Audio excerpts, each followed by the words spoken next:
नमस्कार, DD news पर आप सभी दर्शकों का स्वागत है। मैं हूं साइमा खान। नजर डाल लेते हैं सबसे पहले हेडलाइंस पर।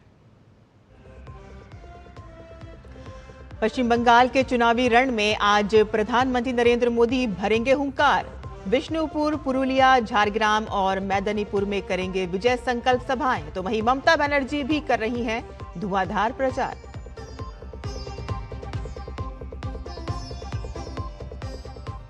अमित शाह तमिलनाडु के चुनावी दौरे पर। एनडीए प्रत्याशियों के लिए जुटाएंगे समर्थन। डीएमके, कांग्रेस और टीवीके ने भी प्रचार में झोंकी ताकत।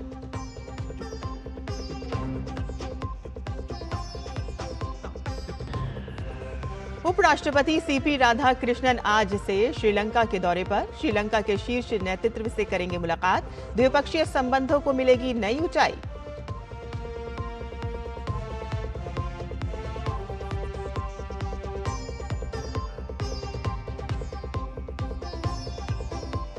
दक्षिण कोरिया के राष्ट्रपति ली जे म्योंग भारत दौरे पर आज नई दिल्ली पहुंचेंगे।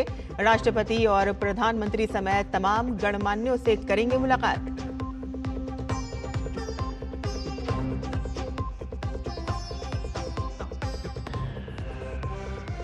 गंगोत्री और यमुनोत्री धाम के कपाट खुलने के साथ ही आज से 4 धाम यात्रा की हो जाएगी शुरुआत।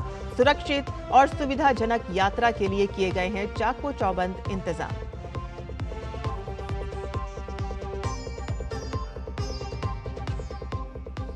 और युद्ध विराम के बावजूद होर्मुज को लेकर तनातनी जारी।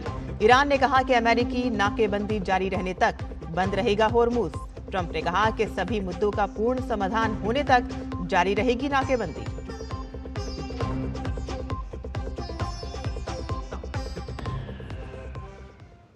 और अब समाचार विस्तार से।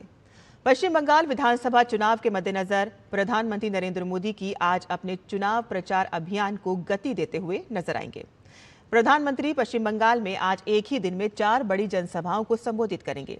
पीएम के दौरे की शुरुआत सुबह 11 बजे विष्णुपुर में विजय संकल्प सभा से होगी और इसके बाद पीएम पुरुलिया, झारग्राम और मैदनीपुर में विजय संकल्प सभाएं करेंगे। प्रधानमंत्री मोदी का ये 1 दिवसीय दौरा बंगाल चुनाव में भाजपा कार्यकर्ताओं में जोश भरने का काम करेगा।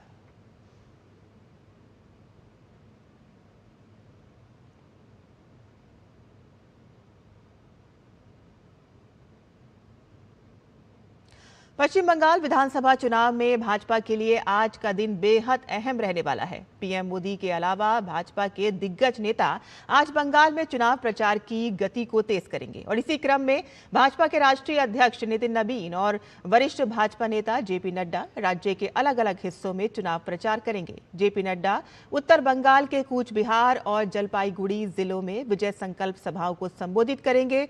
तो वहीं भाजपा के राष्ट्रीय अध्यक्ष नितिन नबीन अपने दौरे की शुरुआत दक्षिण दिनाजपुर जिले के बालूरघाट से करेंगे, जहां वे एक विशाल रोड शो भी करेंगे और इसके बाद वे मालदा जिले के रतुआ में विजय संकल्प सभा को संबोधित करेंगे।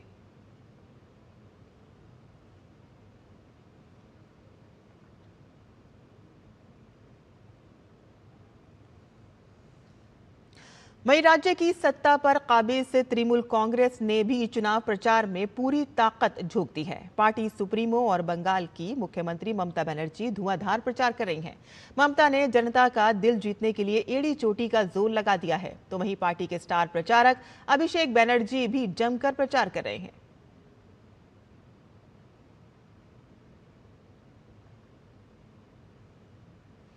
तमिलनाडु में चुनावी माहौल पूरी तरह से गर्मा चुका है और प्रचार अभियान अपने चरम पर है और इसी क्रम में केंद्रीय गृह मंत्री भाजपा के वरिष्ठ नेता अमित शाह कल देर रात कोयम्बटूर पहुंचे।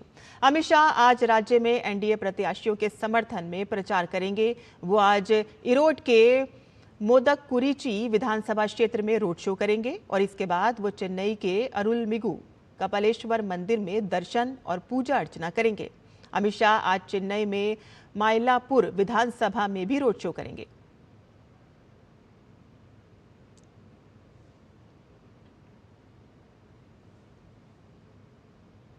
वहीं प्रधानमंत्री नरेंद्र मोदी ने कल तमिलनाडु के कोयम्बटूर में एक जनसभा को संबोधित किया। प्रधानमंत्री ने कहा कि डीएमके, कांग्रेस और उनके साथियों की नफरत और ओछी राजनीति की वजह से नारी शक्ति अधिनियम लागू नहीं हो पाया। उन्होंने कहा कि भाजपा एनडीए की महिलाओं को उनके अधिकार दिलाने की लड़ाई जारी रहेगी।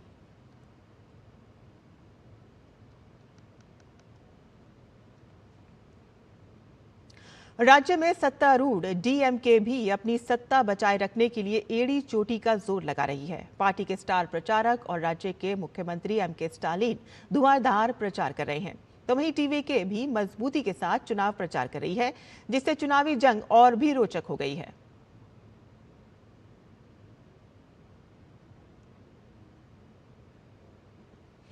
उपराष्ट्रपति सीपी राधाकृष्णन आज से श्रीलंका के 2 दिवसीय दौरे पर हैं।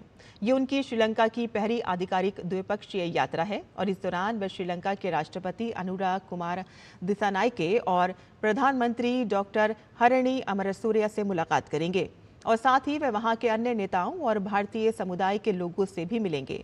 श्रीलंका भारत की पड़ोसी पहले नीति और विजन महासागर में अहम साझेदार है। ये दौरा भारत और श्रीलंका के रिश्तों को और मजबूत बनाने में मदद करेगा। उपराष्ट्रपति के इस दौरे में राजधानी कोलंबो से लेकर नुवारा एलिया तक कूटनीति और संस्कृति का संगम देखने को मिलेगा।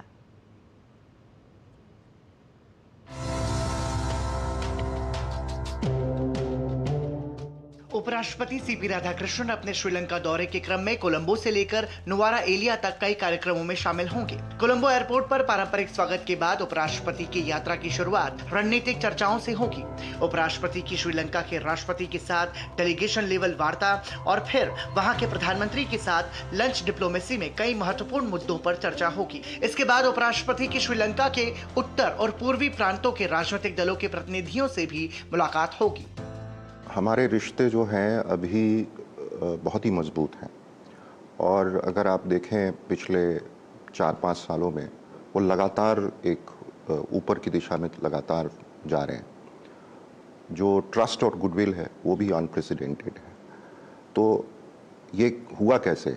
ये लगातार हमारा एंगेजमेंट, उच्च स्तरीय एंगेजमेंट जारी रहा है, इसकी वजह से हो रहा है।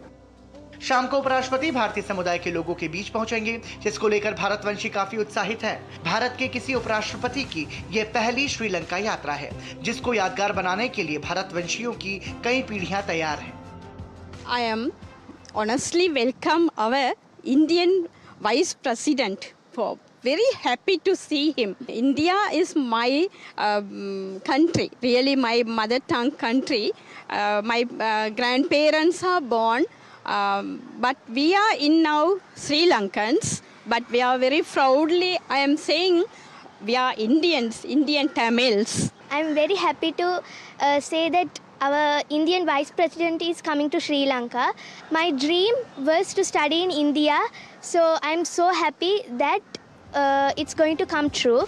इसके बाद उपराष्ट्रपति की जो महत्वपूर्ण कार्यक्रम है उससे भारत और श्रीलंका के आध्यात्मिक और सांस्कृतिक रिश्तों को नई गति मिलेगी। 19 अप्रैल को कोलंबो के ऐतिहासिक कथिरेसन और गंगारामय मंदिरों में वो दर्शन करेंगे। Now the Gangarama temple, we have a vocational training center. It started in 1978. Honorable Prime Minister Modi has visited here Sri Lanka.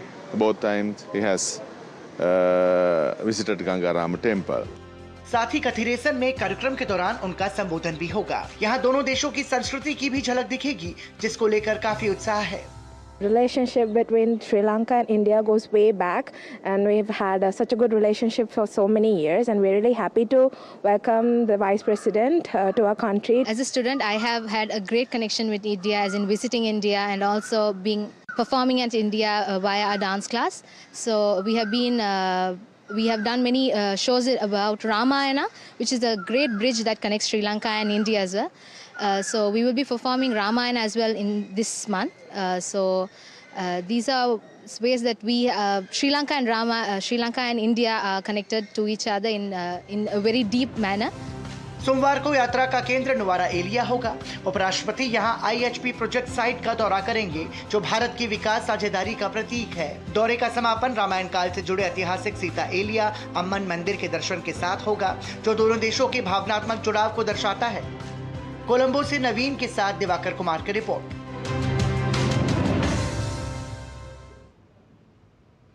और भारत और श्रीलंका दोनों पड़ोसी देश होने के साथ ही ऐतिहासिक यात्राओं के भी साक्षी रहे हैं। वर्तमान में दोनों देशों के रिश्ते जितने मधुर हैं, उन संबंधों की मिठास सदियों से चली आ रही है। कोलंबो से देखते हैं अपने सहयोगी दिवाकर कुमार की भारत श्रीलंका संबंधों पर ये विशेष रिपोर्ट। भारत और श्रीलंका के रिश्ते सदियों पुराने हैं। विकास यात्रा के साथ साथ धर्म, अध्यात्म और भाषा की कड़ी भी दोनों देशों को जोड़ती है। श्रीलंका भारत का अहम पड़ोसी और रणनीतिक साझेदार है।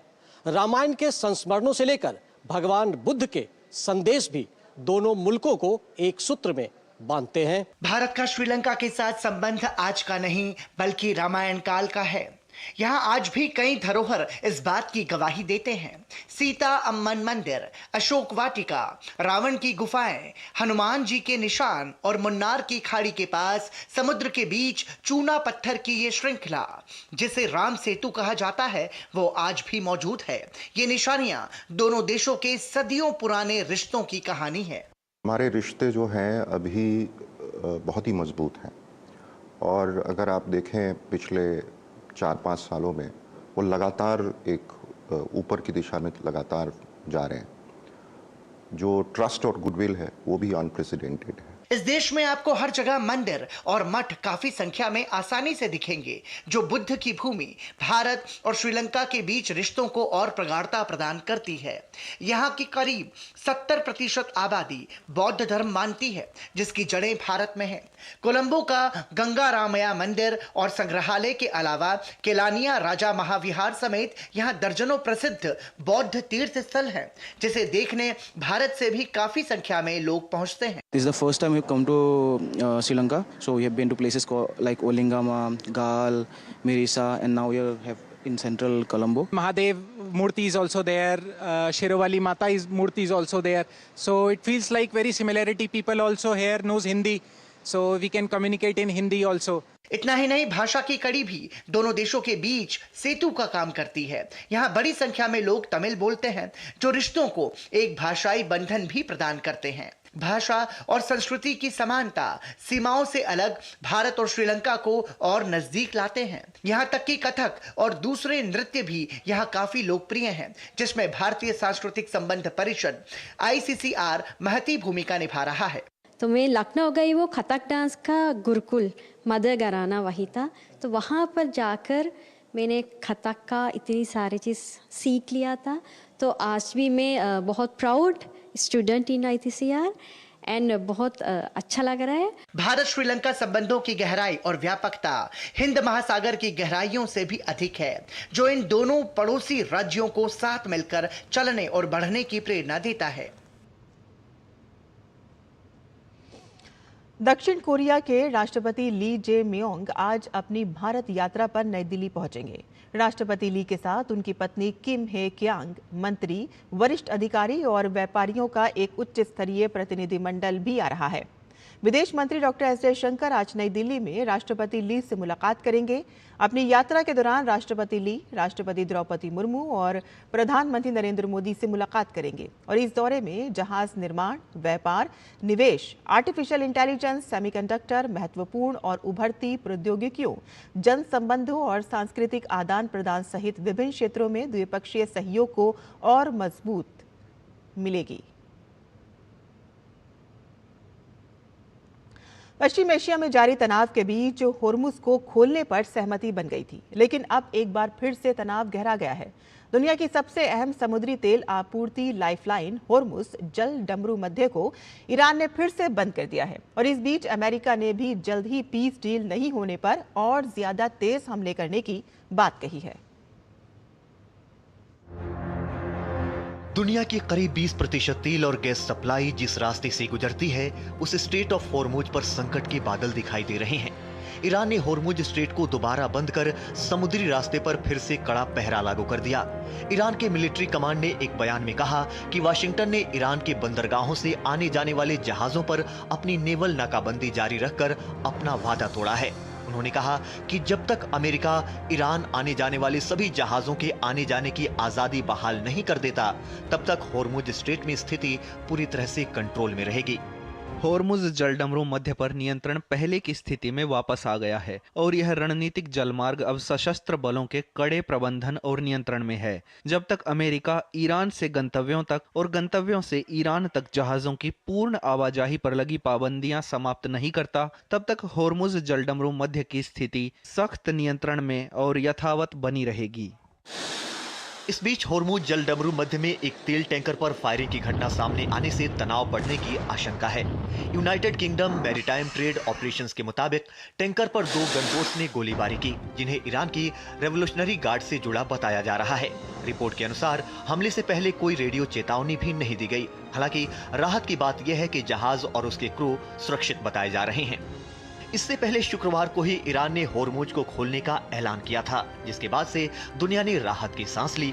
बाजारों में राहत दिखी थी और कच्चे तेल की कीमतों में गिरावट आई। लेकिन अमेरिकी राष्ट्रपति डोनाल्ड ट्रंप ने ईरानी बंदरगाहों की नाकेबंदी जारी रखने की बात कह संकट को बढ़ा दिया। With the greatest navy in the world, from the greatest military the world has ever seen, will remain in full force and effect as it pertains to Iran until such time as our transaction with Iran is 100% complete and fully signed. America एक और Iran के साथ शांति वार्ता कर रहा है, लेकिन दूसरी तरफ ईरान पर फिर से हमला करने की तैयारियों में अमेरिकी सेना जुटी हुई है। I'd like to emphasize during this pause that the United States Joint Force remains postured and ready to resume major combat operations at literally a moment's notice. Let me be clear, this blockade applies to all ships, regardless of nationality, heading into or from Iranian ports. Vessels will be boarded for interdiction and seizure transiting to or from Iranian ports. If you do not comply with this blockade, we will use force. America, Israel और Iran के बीच चल रहे इस तनाव में cease fire के अब सिर्फ 4 दिन बचे हैं, लेकिन हालात जिस तरह से बदल रहे हैं उससे शांति की उम्मीदों पर सवाल खड़े हो रहे हैं। Bureau report, TD news. वहीं भारत ने होर्मुज स्ट्रेट में भारत के झंडे वाले 2 जहाजों पर गोलीबारी की घटना को लेकर ईरान के साथ अपनी चिंता व्यक्त की है। विदेश मंत्रालय ने एक बयान जारी कर बताया कि ईरान के राजदूत मोहम्मद फतहाली को आज शाम विदेश सचिव के साथ एक बैठक के लिए बुलाया गया। बैठक में भारत ने होर्मुज की घटना पर गहरी चिंता जताई। बैठक में विदेश सचिव ने जोर दिया है कि भारत व्यापारिक जहाजों और नाविकों की सुरक्षा को बहुत महत्व देता है और साथ ही भारत ने बैठक में याद दिलाया कि ईरान ने पहले भी भारत आने वाले कई जहाजों को सुरक्षित रास्ता देने में मदद की थी। विदेश सचिव ने ईरानी राजदूत से भारत आने वाले जहाजों को सुरक्षित रास्ता देने की प्रक्रिया को जल्द से जल्द फिर से शुरू करने की बात कही। ईरान के राजदूत ने इन विचारों को ईरान के अधिकारियों तक पहुंचाने का आश्वासन दिया। संयुक्त राष्ट्र के महासचिव एंटोनियो गुटरेस ने लेबनान में संयुक्त राष्ट्र अंतरिम बल पर हुए हमले की कड़ी निंदा की है। गुटरेस ने एक्स पर लिखा कि हमले में एक फ्रांसीसी शांति सैनिक शहीद हो गया और 3 अन्य घायल हो गए। उन्होंने शहीद शांति सैनिक की परिवार, मित्रों और सहकर्मियों के प्रति गहरी संवेदना व्यक्त करते हुए घायलों के शीघ्र स्वस्थ होने की कामना की। एंटोनियो गुटरेस ने लिखा है कि हाल के हफ्तों में लेबनान में तैनात शांति सैनिकों की मृत्यु की ये तीसरी घटना है। ये हमले बंद होने चाहिए। सभी पक्षों को शत्रुता की समाप्ति और युद्ध विराम का सम्मान करना चाहिए। लेबनान में फ्रांसीसी यूएन शांति सैनिकों पर हमले की भारत ने भी कड़ी निंदा की है और इस घटना की जांच कर दोषियों को सजा दिलाने की मांग की है। विदेश मंत्रालय द्वारा जारी बयान में फ्रांसीसी शांति सैनिकों पर हुए हमले की कड़ी निंदा करते हुए श्रद्धांजलि दी गई और साथ ही घायल 3 अन्य शांति सैनिकों के जल्द स्वस्थ होने की कामना की गई है। भारत ने लेबनान सरकार से हमले की तुरंत जांच की अपील की है और संयुक्त राष्ट्र परिसरों और कर्मियों की सुरक्षा व पवित्रता बनाए रखने के महत्व को भी दोहराया और सभी पक्षों से अपील की है कि वे संयुक्त राष्ट्र सुरक्षा परिषद के आदेश के तहत तैनात शांति सैनिकों की सुरक्षा सुनिश्चित करेंगे।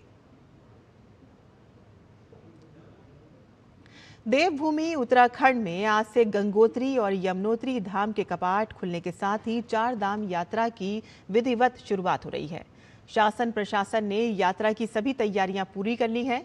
गंगोत्री और यमुनोत्री धाम पर विशेष सुरक्षा और व्यवस्थाओं के इंतजाम किए गए हैं। जिला प्रशासन ने श्रद्धालुओं की सुविधा के लिए स्वास्थ्य शिविर, टैरिफ कंट्रोल और ट्रैफिक कंट्रोल और सूचना केंद्रों की व्यवस्था की है और साथ ही यात्रा मार्गों पर सुरक्षा और सफाई के विशेष इंतजाम किए हैं ताकि श्रद्धालुओं को किसी प्रकार की असुविधा ना हो। और इस बार यात्रा मार्ग पर सीसीटीवी, मेडिकल टीमें और आपदा राहत दल भी तैनात किए गए हैं। सभी व्यवस्थाओं को लेकर प्रशासन ने दावा किया है कि चारधाम यात्रा को सुगम और सुरक्षित बनाने के लिए पूरी तैयारी कर ली गई है। तो वहीं 2 मई से केदारनाथ और 4 मई से बद्रीनाथ धाम के कपाट भी श्रद्धालुओं के लिए खोल दिए जाएंगे। वर्ष 1975 में आज ही के दिन भारत ने अपना पहला उपग्रह आर्यभट्ट रूस से लॉन्च किया था। भारतीय वैज्ञानिकों द्वारा तैयार किए गए इस उपग्रह ने अंतरिक्ष युग में भारत के साहसिक प्रवेश को चिन्हित किया था। आर्यभट्ट सिर्फ पृथ्वी की कक्षा में घूमने वाला एक उपग्रह नहीं था, बल्कि ये एक क्रांति की शुरुआत थी। आइए आपको दिखाते हैं ये खास रिपोर्ट। अप्रैल 1975 भारत ने अंतरिक्ष की ओर कदम बढ़ाने का हौसला दिखाया और उड़ान भर ली। रूस के कापुस्टिन यार के लॉन्च स्थल से भारतीय वैज्ञानिकों द्वारा तैयार किए गए उपग्रह ने क्षितिज को पार करने का काम किया। आर्यभट्ट भारत का पहला उपग्रह जिसे भारत में डिजाइन और बनाया गया। भारतीय सपनों से प्रेरित इस उपग्रह का प्रक्षेपण सोवियत संघ के रॉकेट के जरिए किया गया। ये सिर्फ धातु और सर्किट से बना उपग्रह नहीं था, ये महत्वाकांक्षा और संकल्प का, निर्भीकता और साहस के साथ सपने देखने का हौसले का प्रतीक था। सिर्फ 360 किलोग्राम वजनी 26 आयामी बहुपदीय आकार, मात्र 1.4 मीटर चौड़े उपग्रह पर करोड़ों भारतीयों की उम्मीदों का भार था। इसके प्रक्षेपण के साथ भारत दुनिया का 11वां और केवल दूसरा विकासशील देश बना जो उपग्रह को कक्षा में स्थापित करने में सफल रहा। ना कोई भव्य लॉन्च पैड, ना कोई विशाल बजट, दूरदर्शी लोगों, इंजीनियरों और वैज्ञानिकों ने असंभव पर विश्वास किया। डीडी न्यूज के लिए तापस भट्टाचार्य की रिपोर्ट। और ISSF जूनियर शूटिंग विश्व कप की आज से शुरुआत हो रही है। भारत की ओर से एशियाई खेलों के पदक विजेता शिव नरवाल और शॉटगन निशानेबाज सबीरा हारिस 71 सदस्यीय भारतीय दल की अगुवाई करेंगे और इस टूर्नामेंट में भारत सबसे बड़े दल के साथ हिस्सा ले रहा है। भारतीय निशानेबाज 15 ओलंपिक स्पर्धाओं सहित 18 पदक स्पर्धाओं में हिस्सा लेंगे। और इसी के साथ ही हमारा बुलेटिन यहीं खत्म होता है और आप आगे देख सकते हैं नया सवेरा। मुझे अनुमति दें। नमस्कार।